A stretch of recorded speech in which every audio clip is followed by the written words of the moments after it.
Биз кайрадан эле Асман Плас фирмасы өзүбүздүн команданын орнотуп кеткен эшик терезелери боюнча жана ошондой эле үйдүн өзүнүн ката кемчиликтери боюнча, плюс тараптары боюнча, баардыгы боюнча мындай кыскача маалымат кылып айтып берели. Кыргыз тилдүү контентти сиздер деле колдоп, мисалы азыр видеонун башында эле айтайын. Видеонун аягына чейин көрүп, комментарий жазып, лайк басып кетсеңиздер болот. Мына ушундай болгон биздин усталардын колу гүл болгон усталарыбыздан мына ушундай болгон өтө сонун 65-сериядагы термобуз орнотулган. Бул жерде бокстар менен эки чети бөлүнүп салган. Баягы кээ бир немелерде мына усиленный течка деп коебуз, ошол менен бөлүнүп калат. Бул жерде андай эмес, бокс менен бөлүнгөн. Мына ушундай болгон вид өтө сонун. Бул жерде кадрларга фото деле алып кошобуз. Мына видеодо толук жетпей калсын, фотосун да кошобуз. И Instagram баракчабызга дагы кирип өтүп көрсөңүздөр болот. Мына иш чараттарынан дагы көрсөтүп берели. Бул жерде вид аябай сонун ачылган. Мына өзүнүн порогтору менен эртең бул жерде биздин каналда азырынча мисалы маалыматты жакшы мындай колдон келишинче жеткиликтүү кылып бергенге аракет жасай берели. Мисалы кээ бир кардарларыбыз мисалы астында мындай болгон темаларды көп дешип ойлошу мүмкүн, же видео көрүп жаткан көрүүчүлөрүбүз ошентип ойлошу мүмкүн. Бул эртең полдор тегизелип, даркы берки болгондо бүт жабылып кетет. Мына зазорлор деле эртең мисалы шыба элек жабылат. Кээ бирлер мына пенаны деле көп деп ойлойт. Пенаны көп коюп коюпсуңар деп. Бул жерде эч кандай катачылык жок. Кудай буйрса мына өтө сонун чотко отурулган. Жана бул жерде мына сырт жагынан бир нерсени унутуп кетиптирбиз.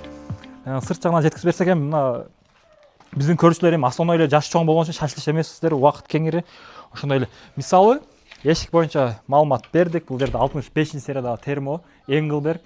Бул швейцарский бренд негизи. Швейцарияда Engelberg деген шаар бар, бул ошонун атына коюлган. Өтө сонун негизи материал жагынан сөз жок, чотко отурат. Мына бүт отуруштары, уплотнительдери бүт.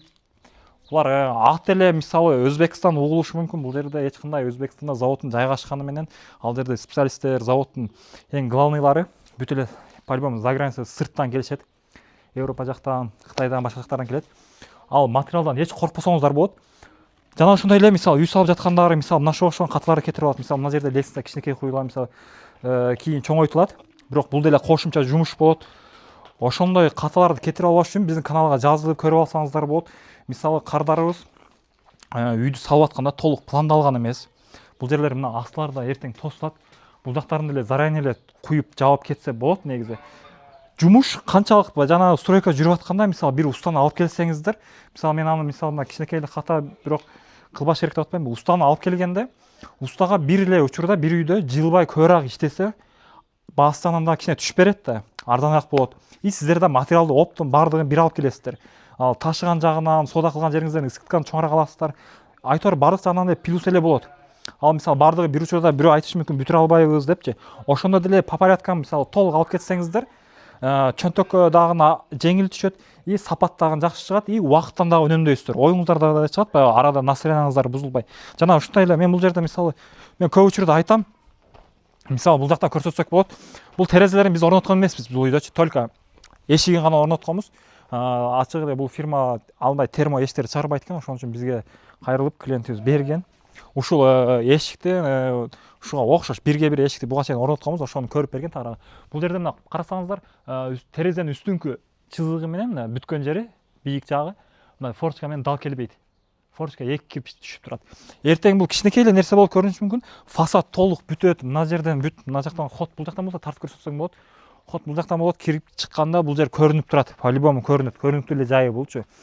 Ошол дагы фасадта мындай бир линия калыпташтырбастан мындай бирөө өйдө, бирөө ылдый болуп видти бузуп коет. Бул жерде үй салып жатканда кирпич мына кладка койгондор деле, үй салып аткандар деле ошол майда-майда детальдарга көңүл буруп кетсеңиздер, баягы аягында жакшы результат чыгат. Эми ички жагынан дагы бир аз көрсөтүп берели. Бул жакта подвалдар дагы бар. Бир этаждуу мына ушундай болгон өтө сонун чакан эле үй. Эми кичине майда-чүйдө ката кемчиликтери бар.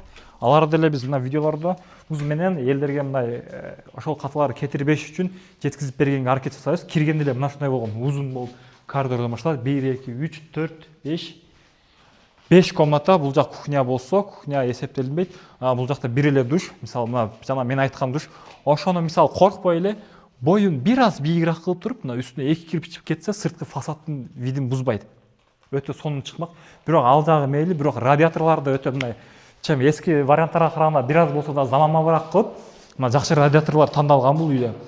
Мисалы үй салып аткан адамга мисалы комментарийде мисалы кээ бирлер айтат өзүнүн тааныштарыман делечи, бул видеолоруңуз эч кимге деле пайдасы жок го, мына мындай салынып тур, мындай коюп тур деген менен үй салып аткан адамга кандай кетип атат, башкалар кандай кылып салып атат, эмне болуп атат экен деп баягы өзү ката кетирип алса, мындай кыжаат болот, ол катаны башкалар деле кетирип атат. Ошону деле көрсөтүп берсең, ошол деле пайда болот, кичине жүрөгүңдө тынчтык алып келет. Жана ошондой эле жакындатсаң болот. Мен бул бирөөгө неме кылыш эмес, кээ бир учурда биздин Аспан Пласт фирмасына деле кетип калышы мүмкүн. Бирок алардын колдон келишинче алдын алганга аракет кылабыз. Мындай рамкалар бирок орнотулбайт. Мындай болуп жарылып калган жерлер болуп калат. Алардын бүт алдын алганга аракет жасайбыз, Кудай буйрса. Анан мына петляларын дагы биз чоңдорун коебуз, билсеңиздер керек. Бул жерде мисалы мына үйдү таанып калып, мисалы орнотуп кеткен адамдар ушул видеону көрө турган болсо, таарынбасын. Ал жерде мен аларды жамандаган жерим жок. Просто болгондой фактически ушундай каталарды кетирбегенге аракет жасайлы деген эле ой. Бирок бул жерде мына радиаторлорду байкасаңыздар болот. Стильный, жакшы. Мына темир турба менен жүргүзгөн, бул өтө туура негизи. Темир турба менен жүргүзгөн жакшы, дагы бир неме паук деп коет, мына крышадан түшөт. Ал мындан да туура болот. Себеби мына үстүнкү турбадагы бул жерде ашыкча. Себеби азыр уже заман өнүгүп атат, баягы мурункудай баягы актап коюп, ылай шабактын үстүнөн жашап аткан жерибиз жок. Мыналар деле расход. Ушуну үстүнөн паук кылып түшүрсө болот. Ар бир бөлмөгө үстүнөн түшөт. И обратка асты менен кете берет. Итак, ал башка жолу жок. Эгерде ал жолу жок, мына үстү жагынан түшүрсө, мына паук деп коет. Ошону дагы үй салып аткандар, мисалы отопление тарттырайын деген болсоңуз, үстүнөн паук кылып түшүрүп бер, ар бир комнатага десеңиздер туура болот. Мына бул жерде мына видео менен деле көрсөтсөң болот. Бир аз болсо да по-любому витти бузат. Эгерде паук болгондо мындай болмок. Мына жерлерден эле түшөт, үстүнөн элечи, мына жок. Кийинки бөлмөлөрдө деле көрсөтсөк болот. Мына коридордо деле буларда коридордо ар бир бөлмөдөн чыгарылган, бирок мына жерден байкасаңыздар болот. Ушул грубый эле ошибка, мисалчы, ремонт жасап, уже отделкага киришип, уже боёгондон кийин билинет. Мына карасаңыздар, турбалар өтө эле ачык калып кеткен, ар бир бөлмөдөн кирип калган. Мына бул жагынан чыгарган. Буну краскалап коебуз, жабылып кетет деши мүмкүн. Мисалы мына кийинки бөлмөсүнө деле кирип көрсөтөйүн. Мынакей үстүнөн түшкөн, баардыгы бирдей. Ушуну паук деп коет, үстүнөн жогорудан түшүрсөңүздөр, жана ошондой эле эгерде сантехника боюнча өтө профессионалдар болсо, комментарийге жазып айтсаңыздар болот, өзүңүздөрдүн оюңуздарды туура же туура эмес деп. Мына ушундай туугандар ар бир үйдө, мисалы ошого окшогон кичине болсо да бир видеодон бирөө кичине болсо да пайдалуу бир өзүнө пайда маалымат алган болсо, ошол биздин жеңишибиз бул жерде. Мына кийинки комнаталарда деле отоплениянын турбалары ошондой кетип калган, өтө вид бузулуп калган. Сырттагы фасадта мисалы терезелердин баардыгын үстүнкү линиясын бирдей коюп, эшикте дагы лестницанын аркы берки жумуштарды пландап так алып кетпесе ошондой болот. Муну үй салып баштаганда негизи биз баягы кол кошуна, тууган урук менен эле акылдашып салып салабыз. Буну профессионал өзүнүн строительдери бар. Ошолорго кайрылып, мына жерге мына проекти менен иштеп, проектисин коркпой эле сатып алып иштесеңиздер, ошондо негизи туура болот. Ушундай каталарды кетирип албаш үчүн азыр бизде деле мисалы мен өзүм атымды көп айтпайм, Мухиддин атым. Мен мына YouTube'да, Instagram'да жаңыраак баштап жатканыбыз үчүн маалыматтарды мындай башкачараак жеткизип алышыбыз мүмкүн. Негизинен мына колдон келишинче мына толковый эле болгондой эле жеткизип бергенге аракет жасайбыз. Керек эмес нерсени айтып отурган жерибиз жок, же бийлеп же бирөөнү жамандап аткан жерибиз жок. Туура эле маалыматты айтабыз. Себеби баардыгы эле ысык суукта иштеп, Россияда же башка жактарда иштеп кыйналып акча таап жүрүшөт.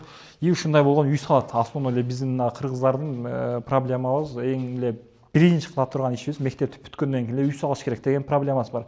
Ошол үй салганда баягы жашоонун эң негизги мындай кылана турган иши болуп аткандан кийин сиздер ошол күйүп калбашыңыздар үчүн колдон келишинче аракет жасайбыз. Комментарий жазып, лайк басып кетсеңиздер болот. Алда дагы көптөгөн видеолор чыгат.